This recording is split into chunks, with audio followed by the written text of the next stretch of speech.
Civil സിറ്റുവേഷനാണ്.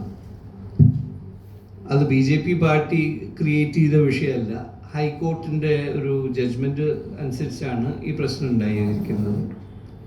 Complete under the റഡാറാണ് ഈ issue home ministry എടുത്തിരിക്കുന്നത്. സെൻസിറ്റീവ് സിറ്റുവേഷനാണ്. അവിടെ പ്രൈം മിനിസ്റ്റർ പോയിട്ട് ഫോട്ടോ ഓപ്പർച്യൂണിറ്റിക്ക് പോകേണ്ട ഒരു ആവശ്യമില്ല. കാരണം അത്ര സെൻസിറ്റീവായിട്ടാണ് ഹാൻഡിൽ ചെയ്യുന്നത്. അവിടെ ചെന്ന് ഫോട്ടോ എടുത്ത് രാഹുൽ ഗാന്ധി പോലെ ജനങ്ങളെ തൃപ്തിപ്പെടുത്തേണ്ട ഒരു അവസരം എനിക്ക് തോന്നിയില്ല, എൻ്റെ പാർട്ടിക്കും തോന്നിയിട്ടില്ല. പക്ഷേ നിങ്ങൾക്ക് ഓർമ്മയുണ്ടോ എന്ന് അറിഞ്ഞൂടാ, ഇങ്ങനത്തെ ഒരു സിറ്റുവേഷൻ കോൺഗ്രസ് ഭരിക്കുന്ന സമയത്തുണ്ടായി. അവരെങ്ങനെയാണ് റിയാക്ട് ചെയ്തതെന്ന് അറിയാമോ? എയർഫോഴ്സ് ഉപയോഗിച്ച് ആ ഏരിയാസ് ബോംബ് ചെയ്തു. മനസ്സിലാവുണ്ടോ? അങ്ങനത്തെ ഒരു അനുഭവം ഞങ്ങൾ ആവർത്തിക്കില്ല.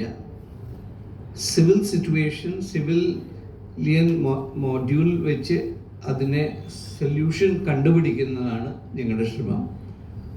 ഞങ്ങൾക്ക് ഫോട്ടോ ഓപ്പർച്യൂണിറ്റീസിൽ ഒരു ഇൻട്രസ്റ്റും ഇല്ല. ഹോം മിനിസ്റ്റർ കംപ്ലീറ്റ്ലി ഫോക്കസ്ഡ് ആണ്. ഇനി വരാൻ പോകുന്ന ചില ഇഷ്യൂസിൽ സെറ്റിൽമെൻറ്റ് വരും. അത് നിങ്ങളുടെ മുമ്പിൽ വരുമ്പോൾ നിങ്ങൾ പ്രഖ്യാപിക്കും. മൈനോറിറ്റി സേഫ് ആണെന്ന് പറയുന്നു, പക്ഷേ അവിടെ ഇഷ്ടംപോലെ ഇഷ്യൂസ് ഉണ്ടല്ലോ, കൊലപാതകങ്ങൾ മൈനോറിറ്റീസിനെതിരെ. ആൻറ്റി സോഷ്യൽ എലിമെൻറ്റ്സ് ഓപ്പറേറ്റ് ചെയ്യുന്നുണ്ട് ഈ വിഷയത്തിൽ. എക്കണോമിക് ഇൻട്രസ്റ്റ് ഉണ്ട്. ആരാണ് അത് മൈനോറിറ്റി ആയിപ്പോയി എന്നുള്ളൊരു വ്യാഖ്യാനം മനസ്സിലാക്കാം. പക്ഷെ അതിൽ ഫൈനാൻഷ്യലും എക്കണോമിക്കൽ ഇഷ്യൂസും ഉണ്ട്. എന്താ പറയുക, ഫോർ ദാറ്റ് ഫൈറ്റ്, ആ കമ്മ്യൂണിറ്റിയുടെ ഫൈറ്റ്. അത് കമ്മ്യൂണൽ അല്ല, അത് കമ്മ്യൂണൽ കളർ കൊടുക്കുകയാണ്. മറ്റൊരു ആരോപണം ഇപ്പോൾ പൊതുജനം ഉന്നയിക്കുന്നതാണ്, വഖഫ് ബോർഡിൽ അതിലേക്കുള്ള ഒരു പ്രവേശനം മറ്റു മൈനോറിറ്റീസ് സ്ഥാപനങ്ങളിലേക്കും കൈകടത്താനുള്ള ശ്രമമാണെന്ന് പറയുന്നു. വഖഫ് ബോർഡ് എൻ്റെ ഇഷ്യൂ ബേസിക്കലി ഇത് തന്നെയാണ്. ബംഗാളിനെ പറ്റി ഞാനിത് നിങ്ങൾ ചോദിച്ചെന്നെനിക്ക് പറയുന്നു. വഖഫ് ബോർഡിൻ്റെ ഇൻട്രസ്റ്റ് എന്താണ്? അതൊരു ലാൻഡ് മാഫിയായിട്ട് മാറിയിരിക്കുന്നു. ആ മുസ്ലിംസായിട്ടൊരു ബന്ധവുമില്ല. അവർ ടച്ച് ചെയ്യുന്ന ലാൻഡ് അവരുടെ സ്വന്തം. ഗവൺമെൻറ് ഞങ്ങളുടെ വീട് അവർക്ക് ഇഷ്ടപ്പെട്ടാൽ അവർ പറയും ഇത് വഖഫ് ബോർഡിൻ്റെ ആണ്.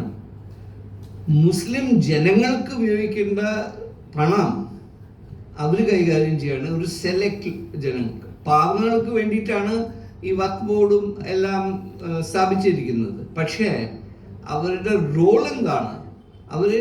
അവരുടെ പോക്കറ്റ് നിറച്ച് പാവങ്ങൾ മുസ്ലിംസിനെ അതിൽ ഒരു പങ്കാളിത്തരം ഇല്ല.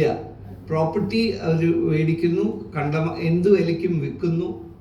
നിങ്ങൾക്ക് അപ്പീലിന് പോകണമെങ്കിൽ അവരുടെ ഒരു കോർട്ടുണ്ട്.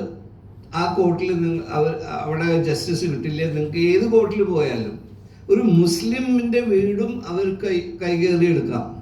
അവർ വഖഫ് ബോർഡിൻ്റെ പ്രോപ്പർട്ടി എന്നും പറഞ്ഞ് അത് കൈകയറാം. ഇപ്പം എന്താ ചെയ്യാൻ പോകുന്നത്? അതിനെ ട്രാൻസ്പെറൻ്റ് ആക്കാണ്. അതിനെ ഒരു ജുഡീഷ്യൽ റിവ്യൂ കൊണ്ടുവരികയാണ്. നാളെ ഈ ഹോട്ടലിരിക്കുന്ന സ്ഥലം പറയുകയാണ് ഇത് വഖഫ് ബോർഡാണെന്ന് പറഞ്ഞാൽ ഇപ്പം നിങ്ങൾക്ക് ഫൈറ്റ് ചെയ്യാൻ പറ്റില്ല. കാരണം അവരുടെ കോർട്ടാണ് അത് തീരുമാനിക്കും. അങ്ങനെ ഒരു നിയമം ലോകത്തിൽ അങ്ങുമില്ല. ഇപ്പോൾ വഖഫ് ബോർഡിന് ചെയ്യേണ്ട റോൾ അതിനെ ട്രാൻസ്പെറൻ്റ് ആക്കിയിരിക്കുന്നു. അത് മാത്രമേ ചെയ്തിട്ടുള്ളൂ, അല്ലാതെ വേറൊന്നും ചെയ്തിട്ടില്ല. ഇത് നിങ്ങൾ നോക്കിക്കഴിഞ്ഞാൽ വഖഫ് ബോർഡ് മുസ്ലിംസിനുള്ളതാണ്. ആ മുസ്ലിം ജനങ്ങൾക്ക്, പാവങ്ങൾക്കുള്ളതാണ്. അവർക്ക് പങ്കാളിത്തരം ഇല്ല. അതിൽ ഒരു എന്താ പറയുക, ക്രീമി ലെയർ ഉണ്ട്. അവർ അവർ പ്രോപ്പർട്ടി എസ്റ്റാബ്ലിഷ് ചെയ്യുന്നു, അവരത് വിൽക്കുന്നു. അങ്ങനെ ഒരു മോഡ്യൂളാണത്. അപ്പോൾ അതിനെയാണ് അഡ്രസ്സ് ചെയ്തിരിക്കുന്നത്. ഈ റിഫോം ആവശ്യമായിരുന്നു. ഇത് മുസ്ലിംസിൻ്റെ എതിരല്ല, ഇത് മുസ്ലിം പാവങ്ങൾക്ക് വേണ്ടിയിട്ട് സ്ഥാപനങ്ങൾ എസ്റ്റാബ്ലിഷ് ചെയ്തതാണ്. അവർക്ക് ഇത് ഒന്നും കിട്ടുന്നില്ല.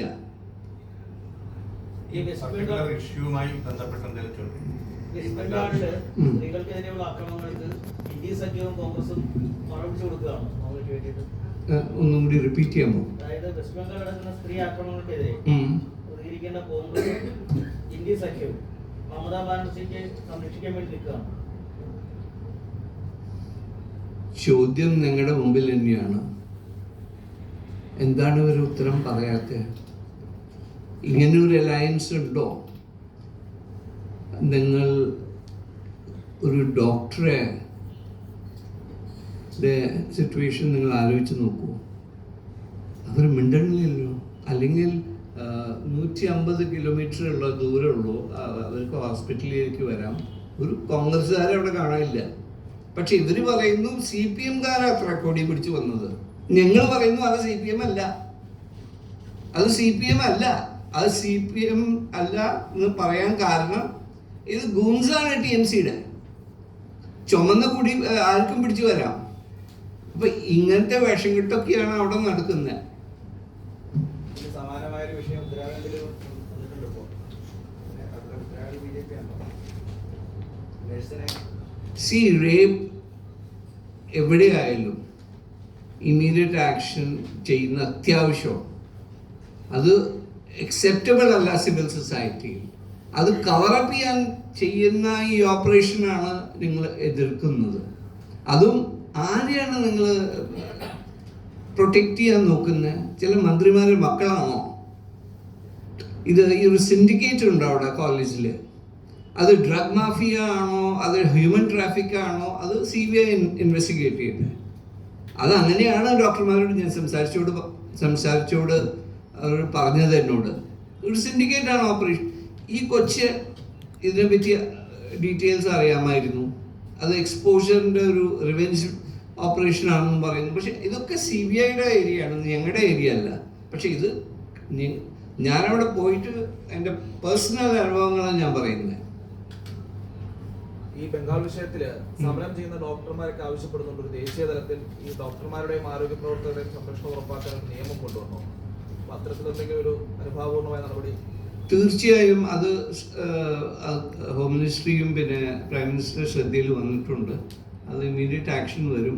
അതിലും ഉപരി അധികാരിയുണ്ട് മറ്റേ ബംഗാളിലെ ലീഡർ. അവർ പറഞ്ഞിരിക്കുന്നത് സെൻട്രൽ ഫോഴ്സസ് ഉപയോഗിക്കണം ഈ ഹോസ്പിറ്റൽസിനെ പ്രൊട്ടക്റ്റ് ചെയ്യാൻ. കാരണം ആർക്കും എന്തും ഓപ്പറേറ്റ് ചെയ്യാൻ പറ്റുന്ന സ്ഥാപനങ്ങളല്ല. ഒരു എയർപോർട്ട് നിങ്ങൾക്ക് പ്രൊട്ടക്ട് ചെയ്യണമെങ്കിൽ ഹോസ്പിറ്റലും പ്രൊട്ടക്ട് ചെയ്യണം. അപ്പോൾ ഒരു ദേശീയ തലത്തിൽ ഒരു നിയമത്തിന് വളരെ സാധ്യതയുണ്ട്.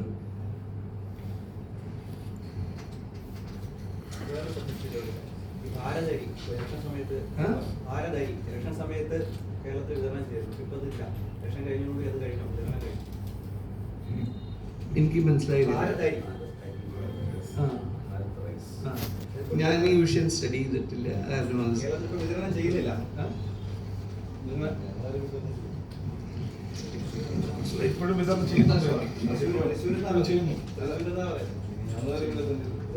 മാത്രമല്ല, തൃശ്ശൂര് വിതരണം ചെയ്യുന്നുണ്ട്. ആവശ്യമുള്ളവർ തന്നെ വിതരണം ചെയ്യുന്നു. ഇനി എന്തായാലും ചോദ്യം ഉണ്ടാവും.